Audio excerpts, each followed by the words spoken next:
Diane Simard is a psycho-oncology influencer, a messaging strategist to senior business executives, an award-winning author, a national speaker on women in business and survivorship, and an advocate to bring more attention to the psychological trauma caused by cancer. Her book, The Unlikely Gift of Breast Cancer, takes readers on a raw, inspirational, humorous ride, reliving her 10 months of treatment for late stage 3 breast cancer that ultimately helped her embrace her differences and brought more attention to the often overlooked psychological impact of cancer.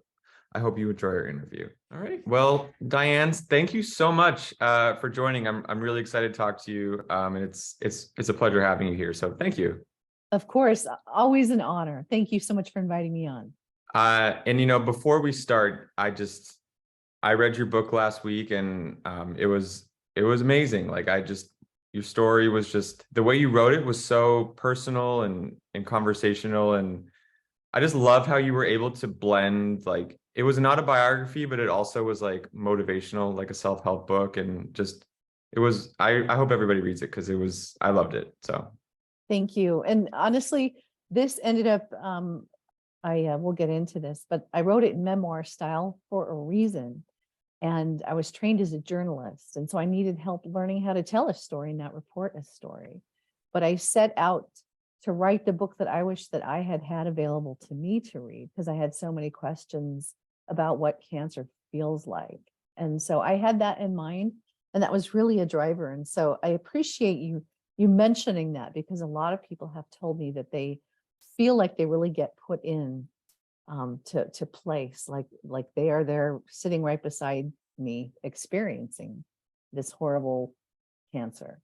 and that's absolutely how it felt. And my first question, I think, is a little bit writing focused, but it's also like human focused, and it's that, was it difficult for you to like reflect on these moments when writing, or was it healing in a sense? I'm just kind of curious to dive into like the factors that go into writing a book like this about those 10 months that you were getting treatment for breast cancer.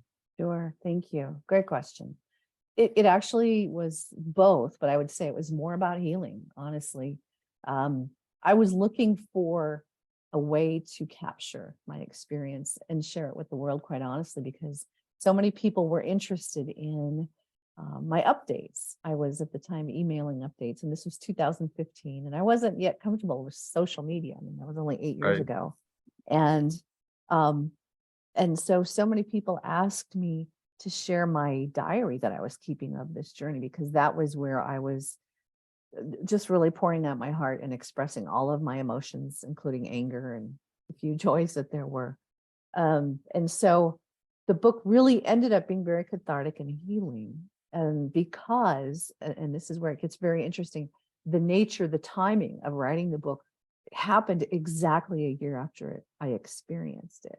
And so, and I would write for an hour every morning before work, because I'm a morning person. And so exactly a year after I started chemotherapy, I was writing about chemotherapy. And it speaks to how the brain is so powerful that because of the weather outside, because of how damp it was in my writing office, as I was trying to describe chemo and going to the infusion room, a couple of mornings I had to run to the bathroom. I thought I was going to be sick. Yeah. Because it felt, I mean, these triggers, these flashbacks are so strong. And so it was honestly going through it again, writing it is what helped me heal from it. It is, it's good to hear that, in a sense, writing was healing, because I could imagine, like, it also is just difficult to relive certain moments like that. Yeah. And but you did such a nice job of Thank you. portraying that. And I go back to one moment in which you wrote that breast cancer was a contrast of emotions like no other I'd ever experienced. So you as a survivor, I'm wondering if you can elaborate a bit on this and share some insight into, just the complexities of emotion that go into such a life-changing diagnosis and moment. Sure. Absolutely. So there's just so much think about, worry about, be grateful for. I mean, as I got started with, and I was staged as a late stage 3 breast cancer, and that has to do with how you're treated, because they were fearful to do any more biopsying for fear of spreading the cancer throughout my body, believe it or not. And so my medical team erred on the side of caution, and they threw as much of everything at me as my poor body could handle. And so I was given the nuclear bomb treatment. And so I it just how do I say this? To go through that and experience what I did, it just was one of those things in my life that I'll never forget. It was so clear in my mind, but my emotions just went back and forth. And I called it like an oscillating fan, I believe was one of the ways that I described it in my book. And there were times when I was grateful that I had a cancer considered treatable, but yet I was angry that I had to go through so much nausea and pain, and I just couldn't be one emotion all day long. It just was up and down. And I am typically a fairly stable person, and so I was very concerned and troubled by my own behavior. And so much of this is fueled by the strong drugs, anti-nausea drugs, and those certainly have a lot to do with controlling your brain and the signals that you're sending your body.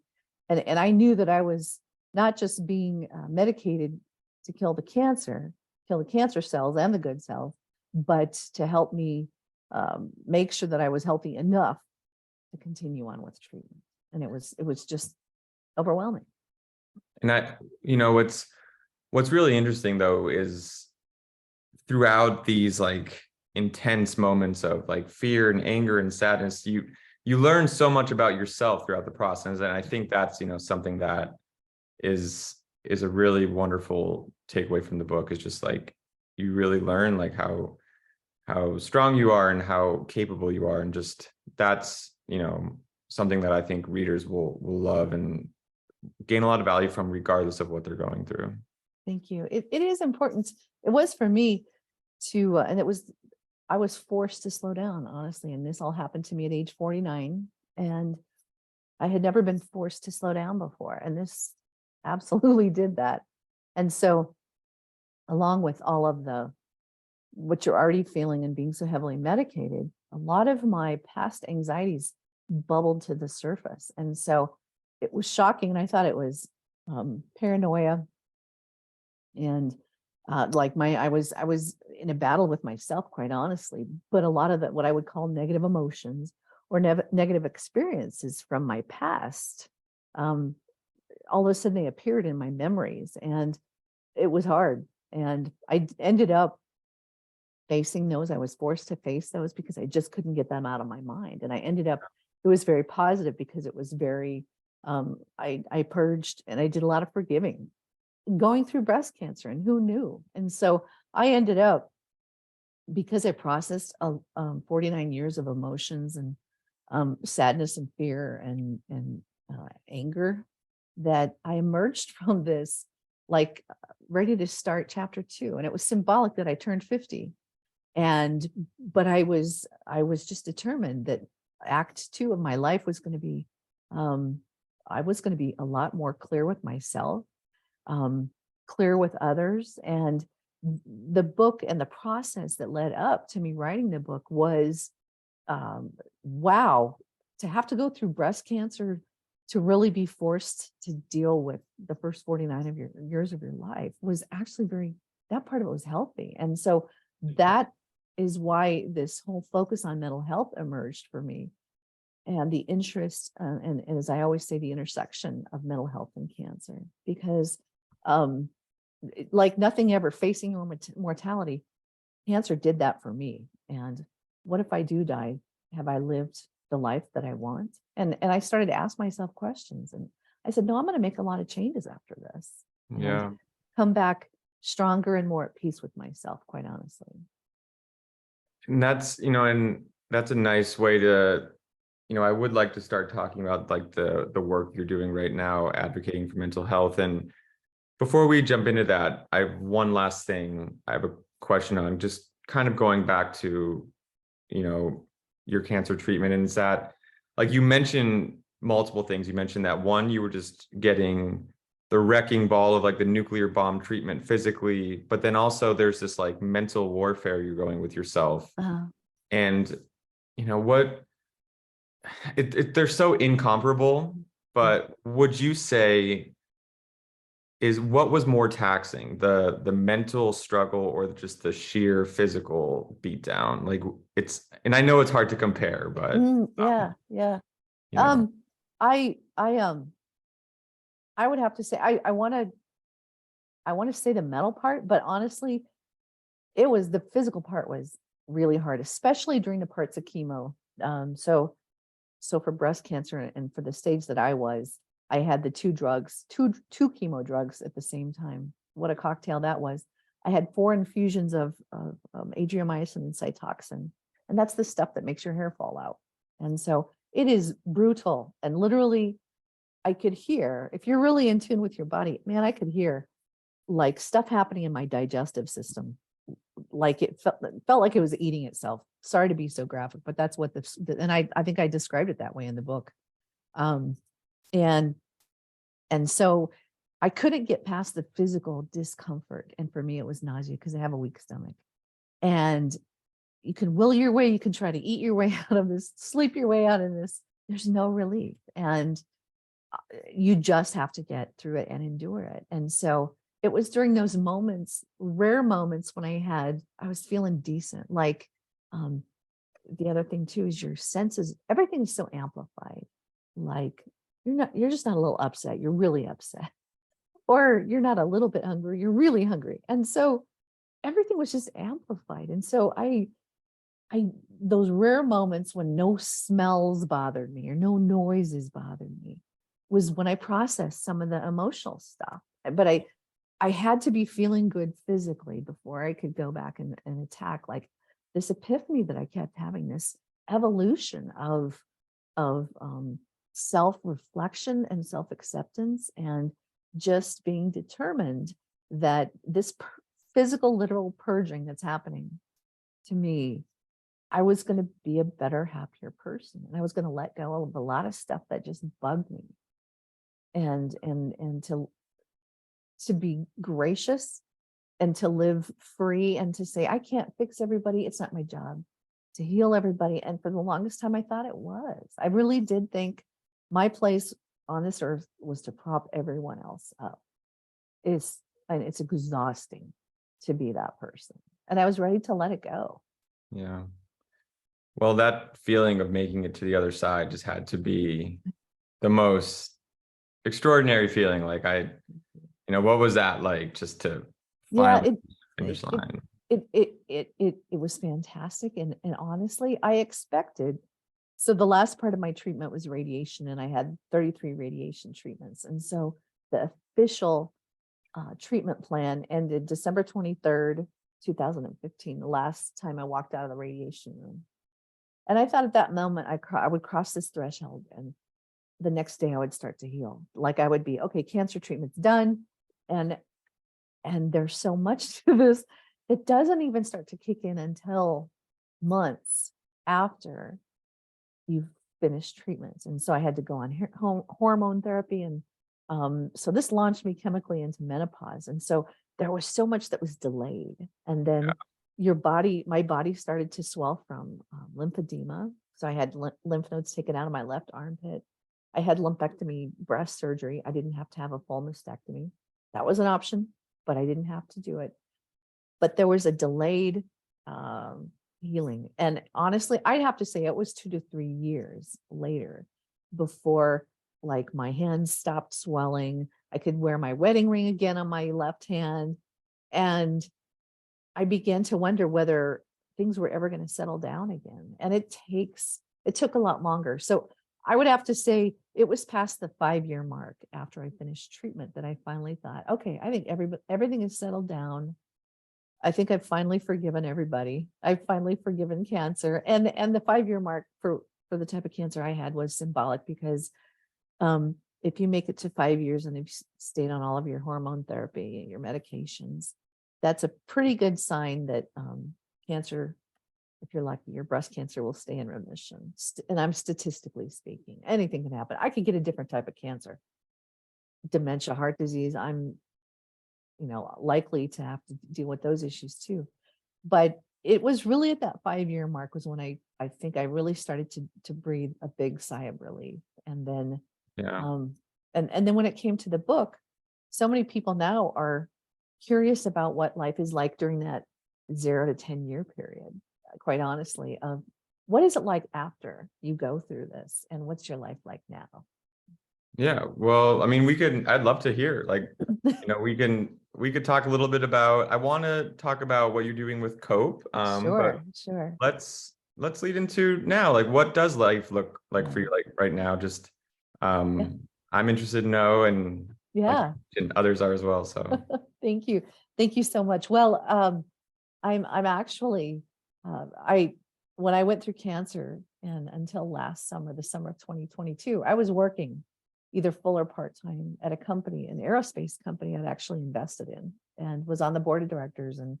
Um, and it's all explained in my book, but I was very generous with other entrepreneurs who wanted to launch companies. And I ended up working at this one that I invested in, and we were developing electric airplanes for pilot training. And so I had been working full time at that company the last several years until last summer. I actually got laid off, and there's a whole lot more to that story. But what it did was open the door and allow me to now be a full time author, podcaster, blogger, doing the newsletter thing, growing my follower list, all those things that we authors do.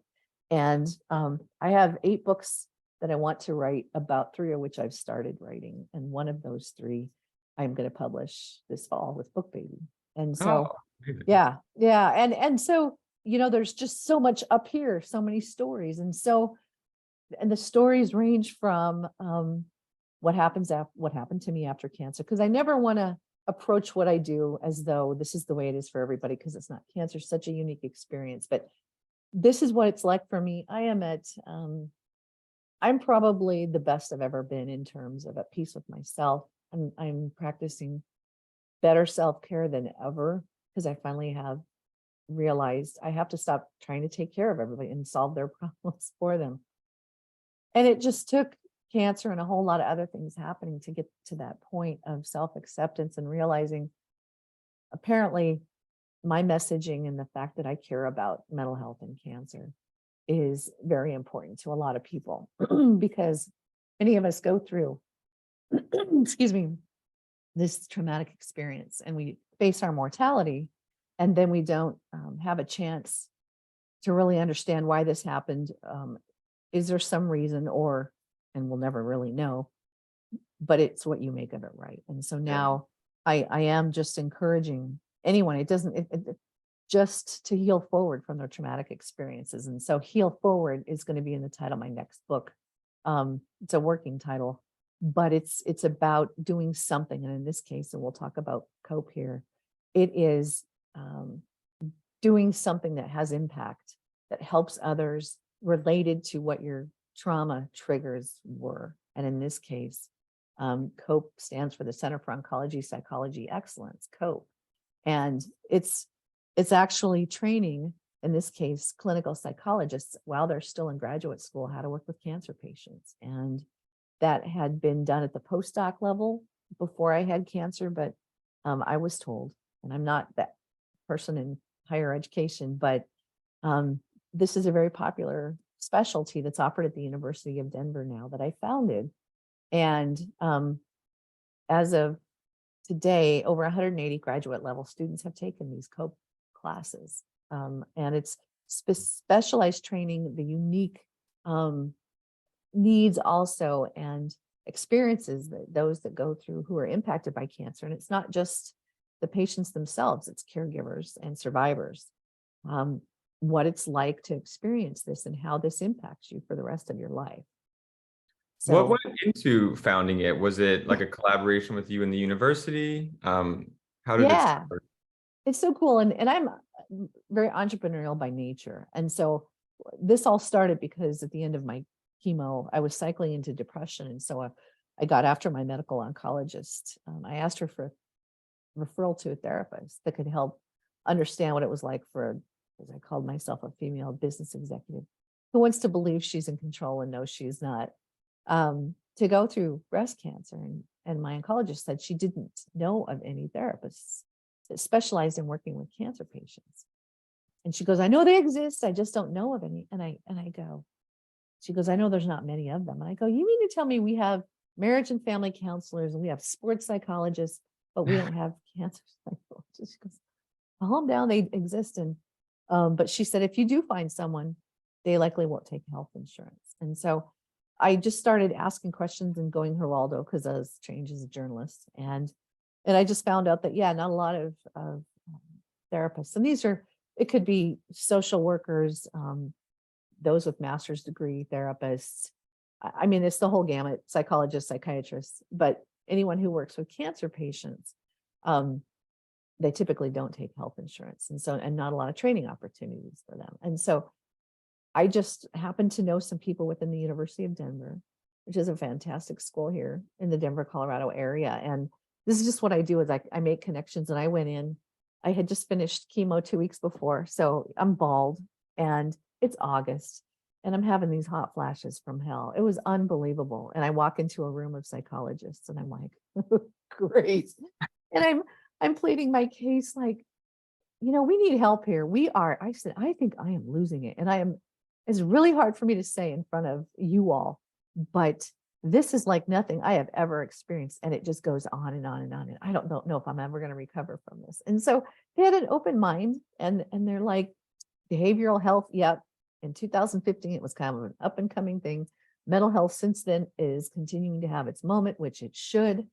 And I just said, this is what I would like to do. And I want to do something. And could I seed fund a specialty? And we offered these 4 classes as part of the COPE specialty. And they're like, okay, let's do it. And at the Graduate School of Professional Psychology, where COPE is housed, it's a very tough school to get into. They have very high accreditation standards. And so I'm just, my heart is warmed at the number of future students that go and try to get into that school because they want to study the COPE specialty. Because, you know, who is not impacted by cancer if you've not been through it yourself? 1 in every 3 women and 1 in every 2 men will have some form of cancer in their lifetime. That's today. And again, there are over 100 types of cancer. And so that's the whole gamut, but it's scary prevalent. It really is. It is. And, you know, it's one of those things where I'm like, I can't, but like you were mentioning how many different forms of like psychology and specialists we have in that cancer, like everyone in there could name someone in their family who's had cancer and like that it wasn't a priority. And it just is mind blowing to me. I think, and it was for me too. And I tend to be sort of a, you know, cage rattler but I don't rattle cages unless I have at least a solution. And in this case, I'm like, hey, I'm willing out of my own pocket to start educating, right? We need to, if we're going to bring attention to this, we have to make sure we have enough practitioners who are specially trained in this. And anyway, and since then I've done a whole lot more that we can talk about. But back to cancer, it is, I have yet to really understand if it's just it's a lot of people still only whisper the word cancer. You know, they can't even say it. It is frightening, but it's not at all what I thought it was, quite honestly. I thought it was cancer makes your hair fall out. Cancer means you're likely going to die and nobody knows. And it's just, you know, you're bald and gaunt and people are afraid to touch you, which they were because they're afraid they're going to get cancer by touching you. And then people come and pull on my hair to see, you know, if I'm wearing a wig, and I'm like, nope, it's my real hair. But there's just not enough people talking about this, what it's really, really like. And it is so, and there's friends that I have that they've been through it and we are never to talk about it. And I respect that. And then there are those that self-identify first and foremost as a cancer survivor for the rest of their lives. That's who they are. Yeah. It had, and my point is, it's all great. It is whatever you need to make of it. But it's the whole gamut. And I'm just still shocked that people will call me and say, my cousin got diagnosed. I'm afraid to, like, say the word. What do I say? What do I do? And then I often say, be a listener. Yeah. Don't say anything like, oh, you're going to be fine. You don't know. You don't know. They may not even know. And there's so much to this, the tests and making the determination of really have we located all the cancer? Are we sure? Because there's not a lot of time and there's such demand for these cancer treatment teams. And the year of COVID, many people stopped or didn't even start their cancer treatment, even though they knew they had cancer, because they were more afraid of COVID than cancer. Yeah. No, I knew that was a huge issue, and It was. people not doing routine screenings, so they were Right. scared to go in the hospitals, and it just Yeah. like led to a lot of just We'll see the after effects. I continue to get reinforcement on this. We will see the after effects of that summer, year, couple years, for decades, yeah. of those that, and some who had an early stage of cancer when COVID first became a thing, advanced a couple of stages because of what you just described. Mhm. They were, and again, I'm not saying that was right or wrong. It's just that's what Happened. happens. Yeah. It is scary, but it is just so important that people like you are doing meaningful work to advocate for people who are dealing with not just like with the physical effects of cancer and the mental effects. And I do want to touch on a little bit more of the work you're doing. I know that you transitioned into building the Ray of Hope Colorado Cancer Mhm. Foundation mental health support and grant program. Could you talk a little about that, or some Yeah. of that work as well too? And I can't take full credit for that. I helped advise it. We have a wonderful, wonderful grant giving organization called the Ray of Hope Cancer Foundation here in the Denver area, and they actually support the whole state. And um, it's named after a young man who was, oh gosh, in his teens, and this is several decades ago. But he and his sister had lost their parents, didn't have a lot of money, and he was forced to ride his bicycle to chemotherapy. I mean, I could hardly walk to chemotherapy, Yeah. but it's just just such a heartwarming story. And unfortunately, Ray did not survive.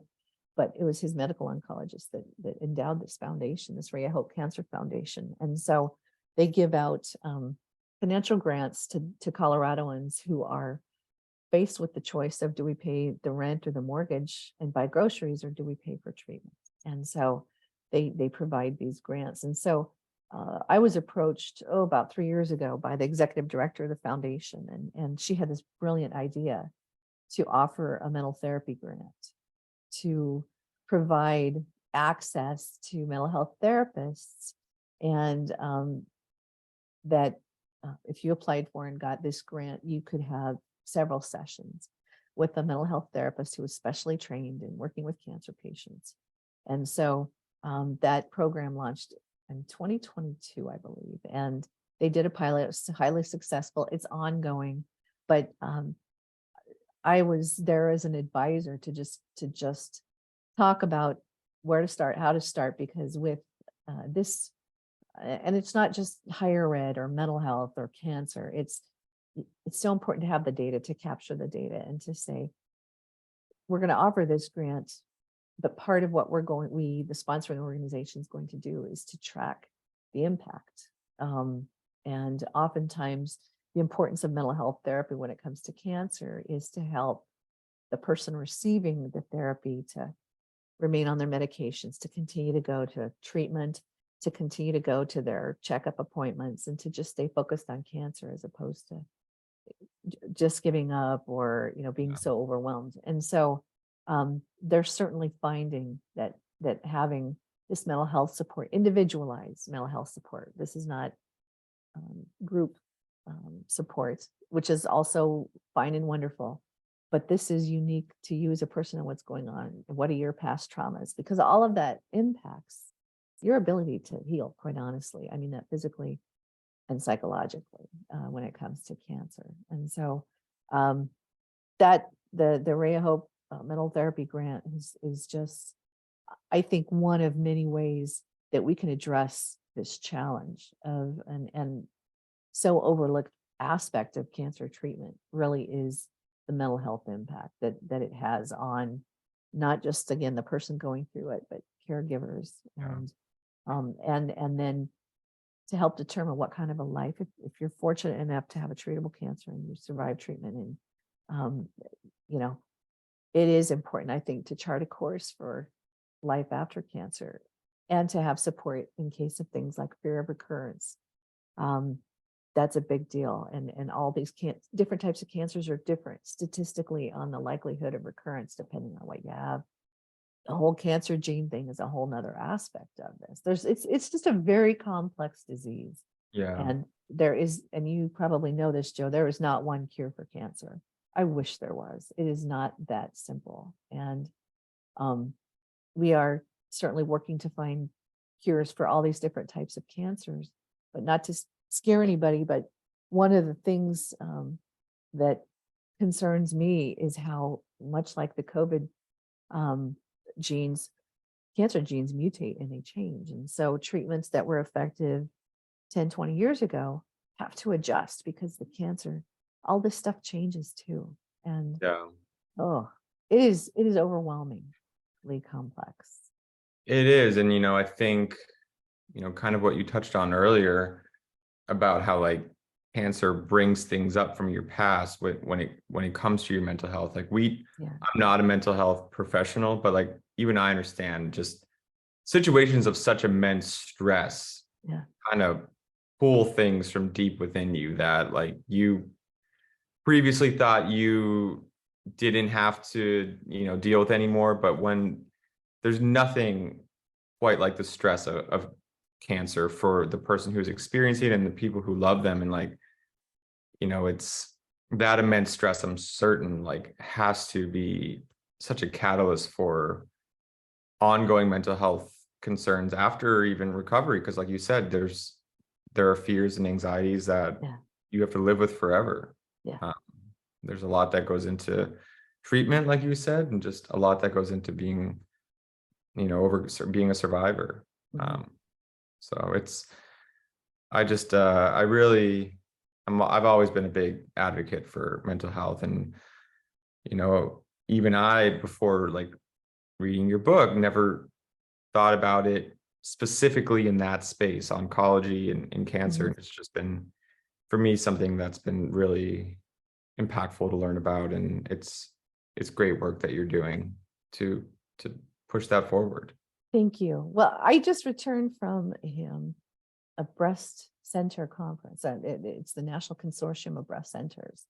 And the last 2 years, this organization has invited survivors like me to come and be there with other survivors. And one thing that I advocated for this year is to be more vocal, to start to solicit information, gather information from a lot of survivors about what we think can be improved about the treatment process, about how we go about this. And it's interesting how our fantastic healthcare system, it operates a certain way, yet there's not a lot of leeway much of the time for feedback and how do we change this, and it's just how it's always been done. And so, like I said, I'm, because of my business background, I tend to be one that just, all right, more solution oriented. And that's why, as I raised a stink, which I did, about the lack of mental health support as someone that went through this process, I have to be part of the solution, right? I mean, I can't just sit there and complain.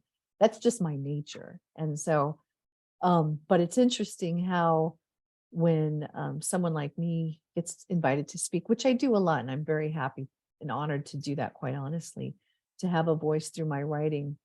Um, but it's not just, okay, here's what's wrong with the world, and this needs to change. Well, how do we change it? And I'm one of those people that, well, here's what I've done, and here's what I've observed. And I know that this is really hard. I know that I've had conversations with hospital and cancer care center administrators who have said they're actually concerned for liability reasons about addressing uh, the mental health needs for someone going through cancer, because much, and this happened to me, much of what I experienced during cancer, the emotional stuff that gurgled to the surface was stuff from childhood, quite honestly. And Yeah. so if there's going to be services offered for mental health as part of cancer treatment, when the formal treatment's done, your mental health, you may have ripped off a scab so large that that person's going to need therapy for a long time. Who pays for that? Who's responsible for that? And I'm like, see, I wouldn't have even thought of that. And so it is just like cancer itself. It's complex, unbelievably complex. But again, I have yet to have anybody say, gosh, that was a really dumb book you wrote, or I was incensed and you are so far off the mark. There is no need for this. No one has ever said that. I've had people say, your book was so raw and so telling. And it's usually someone who's been through breast cancer themselves. It was just too hard for them. And I appreciate that too. And I didn't do it to shock anyone. I just had to be honest, because I am one of these perfectionists. And so when I got my breast cancer diagnosis, I probably ordered books about breast cancer published by BookBaby. I don't know. But I sped read because I was trying to get good at cancer, and I needed to have all my questions answered. And I couldn't find any information about what this feels like. What does it feel like to have your first chemo? No one talks about that. They just talk about, what to eat, what to not eat, hydrate. But what does it feel like? And that's why it was so descriptive, Joe, because I needed that. I wish I'd had that. And so if it's helpful for someone else, great. If it offends someone else, I'm sorry. But it has spoken to a lot of people, the honesty.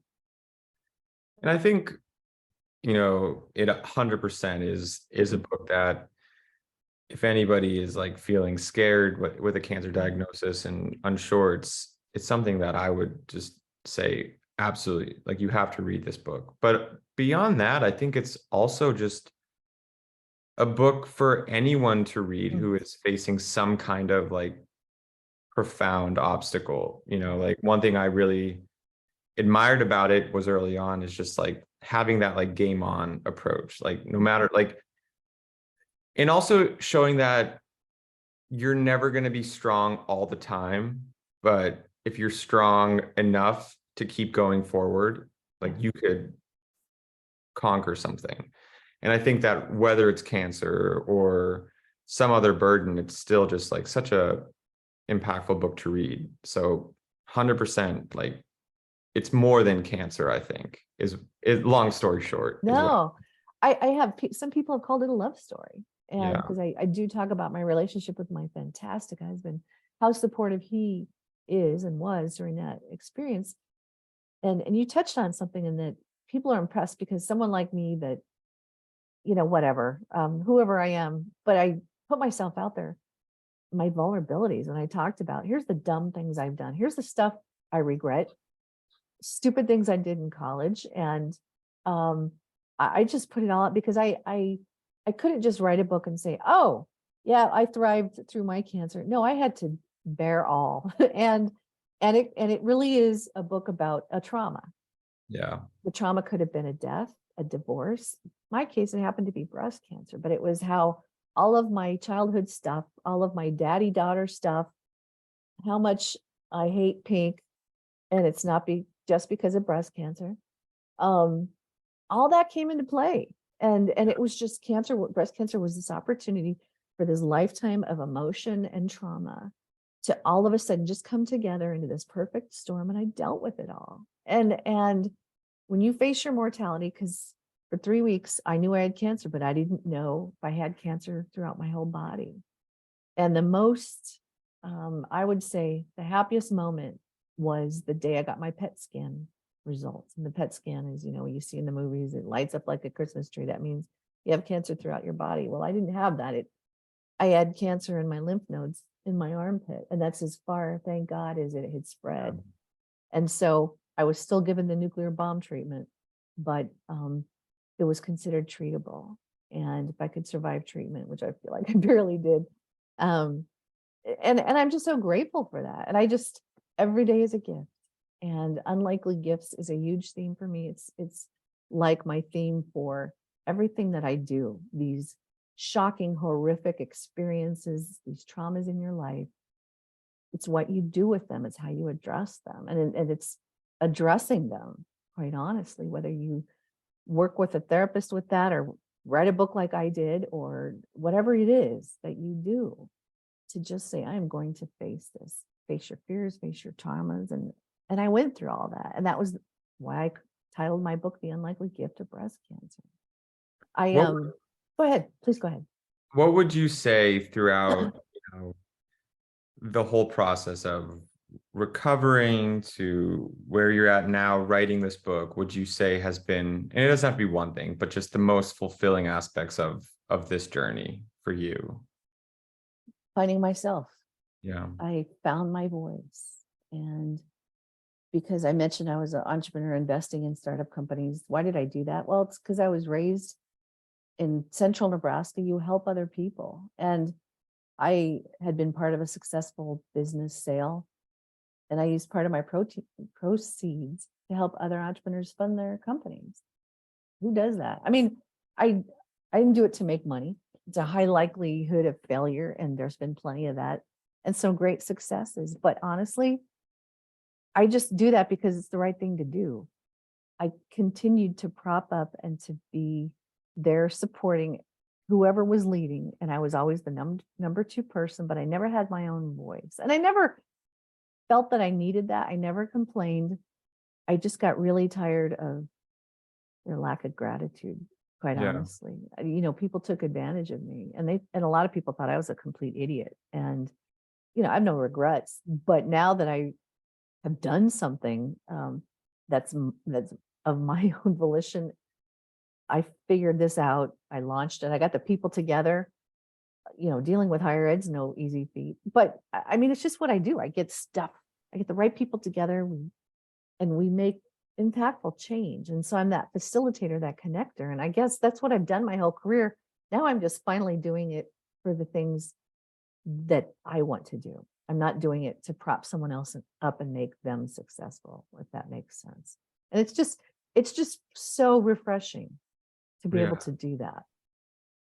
It is. And, just from reading about what your life was like early on in your book, I mean, it's such a shift for you, Yeah. and have you been able to connect with a lot of like readers and people that you wouldn't have usually, who you previously would not have normally connected with, I have. throughout all of this? I have. Thank you. And it is the book has appealed primarily, I would say, to middle-aged women, because it was very symbolic. I turned 50 through this. Chapter 2 is going to be better. And here's what the book cover looks like. It looks like a Harlequin romance. It's a picture of my husband and me, and I'm getting my hair back. But it is a love story. But the people who've reached out, who've read it, they said it was like I was talking to a friend, reading your experience. I'm going through the same breast cancer experience, and it's like, in a non-threatening way, the reader just appreciates that somebody is putting it out there to say, I can't explain. There's miracles, there's God moments, there's funny stuff. There's funny stuff that happens. There's crazy, bizarre stuff. I ended up in the hospital with a bout of vertigo, thinking, because we're in Colorado, and so I had friends that thought I should smoke marijuana to help with the nausea. And all my oncologist said was, she said, we're giving you very powerful drugs for the nausea. And if you want to do some other treatments, just don't mix the two. She said, and if you do, I need to know, because we need to adjust some things. And so I said, no, I'm going to stay on the straight and narrow. Well, I had a coworker that brought some CBD oil to work for me, because she knew how sick I was. And I thought that was the kindest thing. But I chose to do acupuncture for nausea, because I thought, how harmless can acupuncture be? Well, pretty harmful, because it unleashed all this energy, and we had a really wet spring here. And so when I had acupuncture, that energy moving around unleashed the crystals in my inner ear, and I launched into vertigo one night while I was rolling over in bed. I Yeah, mean, and I swear I thought I was going to die from that. I mean, it is debilitating. Like you could, brutal. yeah. And so that all happened while I was going through chemo, because I had no idea that something like that could be caused by acupuncture. So I brought a lot of this on myself.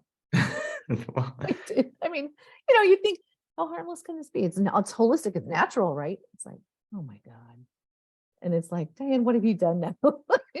And so, but during that vertigo experience, it's really, I think there's probably two arcs in the book, and that's one of them, is when I talk about, I was lying in bed on my back, throwing up, and my husband had called the doctor, and she's like, she's got to get to the emergency room. I couldn't move because I thought I was going to fly off the bed. I mean, the sensation, and I had an out of body experience, yeah. and had never had one of those before. And I was thinking about dying, because I thought that's the only way I'm going to get relief from this, is if I just succumb and I die. And I looked over on the wall at the picture of our chocolate lab who had died 4 years earlier. And I thought I was ready to go and see him in heaven.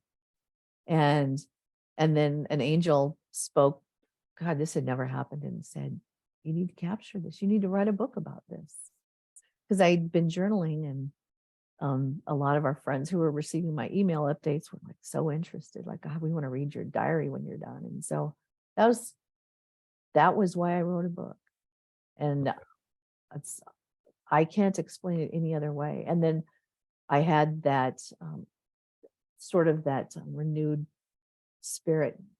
Okay, you've got to get up, you've got to get to the hospital. And finally I did. But I came this close. I know I did. So I describe all that. And it is just one of those, you come back from the edge and life is never the same. And it's not been the same since. And so many of these chapters, like you mentioned the chapter where you discuss like your dog Enzo, that was just like, oh, rude, like beautiful and just like tragic. The way you write it, it was amazing. And like for me, like we were talking off camera about our dogs, and just like as a dog owner, it just kind of describes like our just the love we have for these animals, and how they are like our family, and like they're our kids. And just you do such a amazing job. And it really spoke to me too, because recently like I had mentioned before, I had a dog who was like, we had a very similar experience where we lost him. And it's just, there's no feeling of there's no way of describing the helplessness you feel when you have to say goodbye. And like you really are just such a wonderful writer. And Thank you. And I think like so many people will find that, and hopefully be emotionally prepared. And I wonder, this is your first book. So, what was the process like of writing it, and like the resources like you turn to if you needed any kind of advice? Because like writing a book is a job. Because the whole thing was really well done. So You. a little bit of like a writing. Sure. Yeah. Absolutely. And Joseph, of course, I describe our chocolate lab Enzo. He was like my child, and I was single for a long time. My husband I'm married to now, the good one. We hadn't got together. It was just my dog Enzo and me for the longest time. And so when he was diagnosed with cancer, and letting him go, and the night that we had him euthanized at home, I describe in my book in grave detail, but important detail, because it was much like my cancer experience. It moved me. My life changed after that. And it was part of my healing process, and the ability to let him go. And so it's all relevant to the book. It really is. I don't do this just to make you cry, but you will cry. I still cry. It is hard. It's hard. Like it is heartbreaking. Yeah. But it's heartbreaking, but it's relevant to the important, story. Yeah. and it's relevant important to the for story. you. Yeah. So writing, I actually, writing a book, and even 8 years ago, a lot of people have written books now. I always say, like, okay, everybody's done a TED talk now. Everybody's written a book now. There's a lot of books. There's a lot of books. Podcast. Yeah, exactly. And check for the TED talk, TEDx talk for me, just because it's not that big a deal anymore, right? And it's really hard to get a TED talk. Anyway, back to writing a book. I was trained as a journalist, a print journalist, and because I wanted a public relations degree, because I didn't want to like commit and be a CPA or, and I just wanted a job where I knew I would have flexibility. So I got a journalism degree. So my writing style traditionally in business was always, the lead paragraph, and then you're supporting, and then, the quotes and da, da, da, da. So as I started to write a book, I realized I was writing it like a really long newspaper article, and I didn't want to do that. So I hired a writing coach to help me learn how to tell a story. And so she was great to work with. I had a 6-month engagement with her, and it was a great process because she helped me outline the book, and her specialty is memoir. And so she talked me into writing this book in memoir style, which I think worked really well. I think, Joe, you probably would I agree.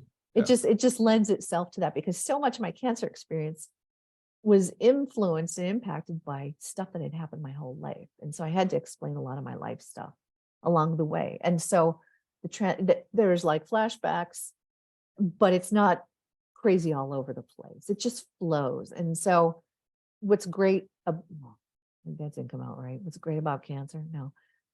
What's helpful about the cancer treatment process, which is the foundation of the book, starts on the day I'm diagnosed, and it ends the night that we launched COPE, which was the night before my 1-year cancer survivor anniversary, is that it just outlined really well. And she helped me to say, she would be like, we need a story from when you were 10, or there's something with your relationship with your father. We need to tie that up here. And so she helped me. Once a week, we'd get on the phone for an hour, and she works with a lot of primarily business executives that want to write their life story. And so it was an expensive 6 months, but worth it, well worth it. She said most of the writers that she worked with for 6 months produced maybe 2 or 3 chapters. I wrote the whole first draft because I wanted to get my money's worth, first of all. And it was so, I was healing. I was reliving it. I was shedding way more tears writing about it, and I needed to continue healing. Now, COPE had already launched by this time, and but people were so anxious to read about it. And I ended up finished my 6 months with her. I had my first draft, worked on it, and then I had somebody read it that knows me, and they're like, you talk about I have this sports car, and they're like, what's the deal with your car? It's like, and so I had to they gave me some great feedback about focus on this, don't focus on that. And so I had other people through like revisions 5 through 10 read it. And then I went back and had that original writing coach read it again, the manuscript at about Rev 12. She hated it. She goes, I mean, it was a horrible meeting. And honestly, I almost didn't publish it. I was so crushed. And That has to be brutal too, because like it's not like you're writing a fiction novel, like you're writing your story. Like, I could see if someone is like, okay, your novel's not good, but if someone is like, I hate your story, it's like, come on. And I think she was having a bad day too. But I'm like, I paid her a ton of money the first time, and then I paid her again to read it. I'm like, do you not understand the basics of business? Because I am never going to come back to you again. I hate to be. She gave me some helpful advice, but I was so shocked, and I was like, well, if this is how this whole writing thing goes, maybe it's not for me. Maybe I just shelve the project and be done. But it was actually the chancellor of the University of Denver, who became a friend because both her parents died from cancer. She caught wind of COPE and that I was writing this book, and she read it, and she brought me into her, palatial chancellor's office. She goes, Diane, you write the book that you want to write. Basically, screw everybody else. And she's a woman of great faith. And she goes, you do what you need to do. And I think you need to publish this book. And I go, okay. And so I did. And no one ever gave me any negative feedback in terms of, you're so far, how dare you? It was just one of those weird, and you just got to go with your gut and just say, all right, I'm just going to do it. I've come so far. I've spent 3 years writing and polishing it, and I'm so close. And it was just one of those bizarro things that happened. But I had to do it because so many people wanted to read it. So I published a book and then, didn't market it because I didn't know anything about marketing yet. I needed to put a check mark in a box called write a book. And so there's all that marketing stuff now that I've gotten smarter about since then. Well, and I think that is like, one of the biggest benefits of, independently publishing a book, where this is your story to tell. Like, you don't have to have anybody sway it, like tell it as you want. And I think that's, it leads to the most, meaningful result, as opposed to having someone like micromanage the way you tell your own story. So. And that's been, and thank you for bringing up that point, because and I'm so entrepreneurial, control freak on steroids. That's me. But I've been stalked by traditional and hybrid publishers. And I've had conversations with them, and it became very evident that, and there's a time and a place. I think they're wonderful. They serve a purpose. It just was, okay, they made it very clear that we want you to write your manuscript, but then we're going to rewrite it so that it sells. And it's just not who I am, right? I'm and I think it's because I've had so many of these grounded experiences and going through cancer. And I just didn't want anyone to have control of my thoughts. I have to be true to myself. And so that's why this whole independent publishing is the way for me to go. And you can be so creative. And with my next writing project that I'm actually polishing up now, here it is. There's writing all over it, but it's called Heal Forward. Scribbling. So I grew up in the 70s and 80s, so I'm still a paper gal, killing trees left and right. But the working title is Heal Forward: How Adversity Helped Me Wake Up and Live. I mean, something like that. It'll be better. But I'm talking with companies about possible. I may do it in like hardcover, and because it's only about 12,000 words right now, and my book was 80-some thousand words, the first one. But to market it, position it as like an inspirational book. I thought it would be a business book, but it's really more inspirational again. But talking to companies about perhaps gifting it as a corporate gift. And so it's anyway, and you can opinion. Only do that if you own the rights to your book and are an independently published author. Exactly.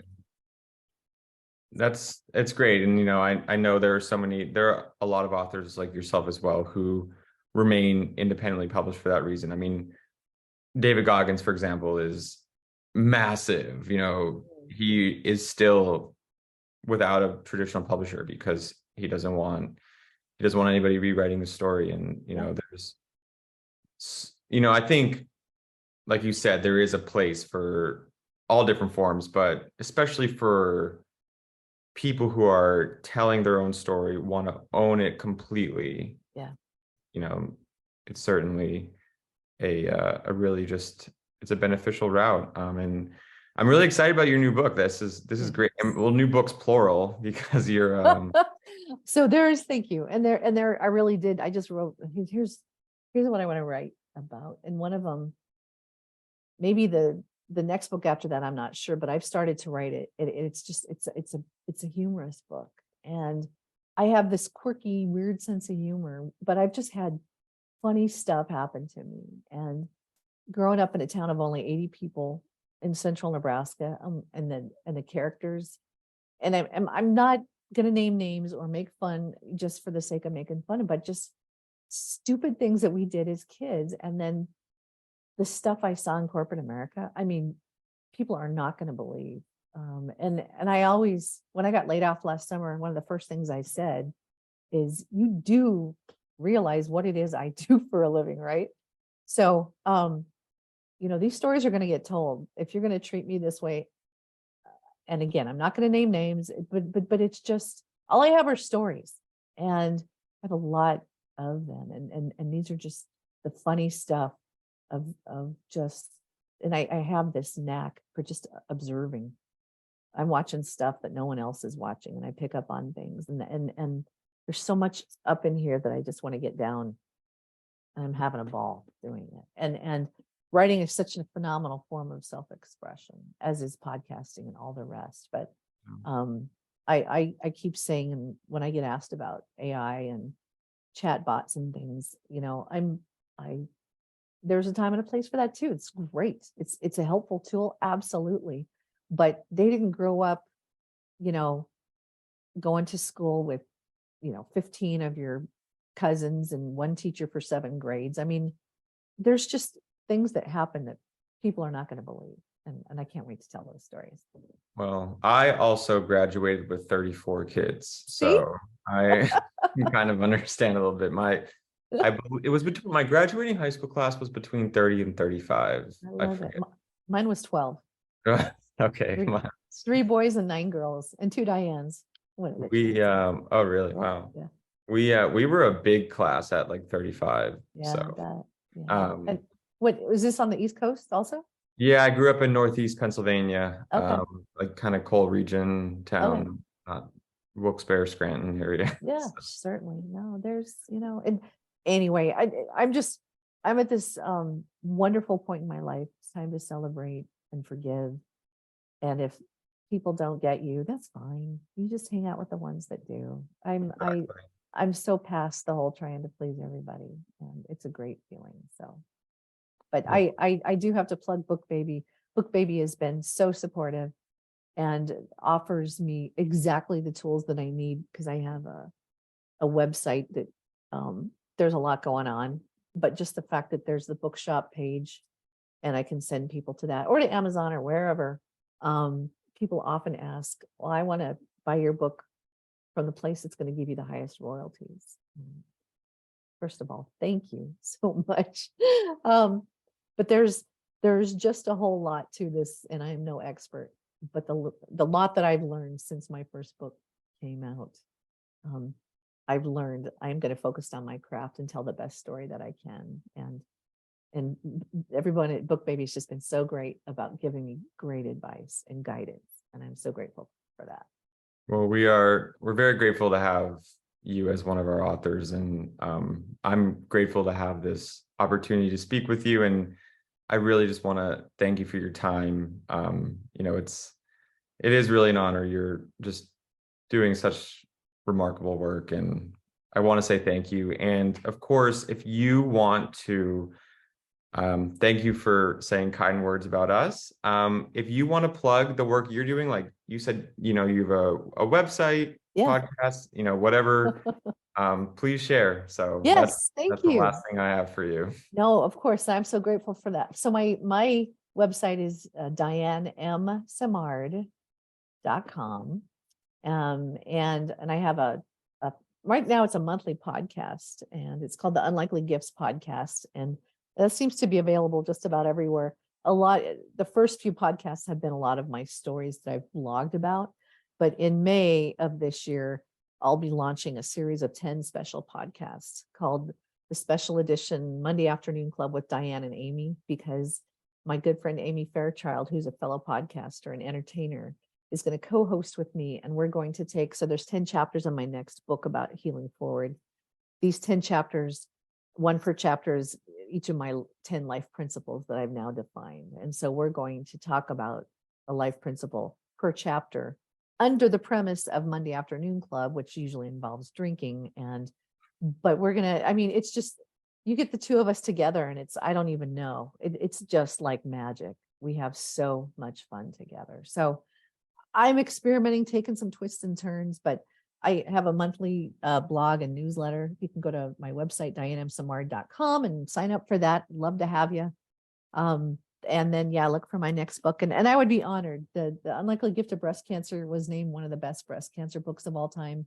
But breast cancer is the trauma. It's not one of those do this, don't do that breast cancer books. It's a story about resilience and inspiration, and latching onto something and experiencing the bumps along the way, including, your beloved chocolate lab dying. And, people have said they laugh and then they turn the page and I've got them crying. It is my writing style, but it's just how life is. There's ups and downs, and it's how you come back from the downs to go for the ups. That's where the richness of life really is. It's the process. It is. I couldn't agree more. Just amazing advice, and just Thank you. I think you're making such a nice difference. So thank you so much. I appreciate it. Well, thank you for what you do and for highlighting the BookBaby authors. I think that's fantastic. And Of course. just yet another wonderful thing that BookBaby does. And so my appreciation to your president I'm a heavy LinkedIn user. Can also reach me on LinkedIn, but I am stunned at the amount of connections I make just by reaching out to someone and acknowledging that they are a human being saying something genuinely authentic and relatable to their world. And I'd like to make a connection. Can we do something, collaborate together? And that's how we got together, Joe. That's right. Out to me. So I'm so grateful and happy, and hope we can keep in touch, and wish your listeners all the best. Thank you very much. And I wish you the best, and we'll be in touch. Have a great rest of your day, okay? Thanks, Joe.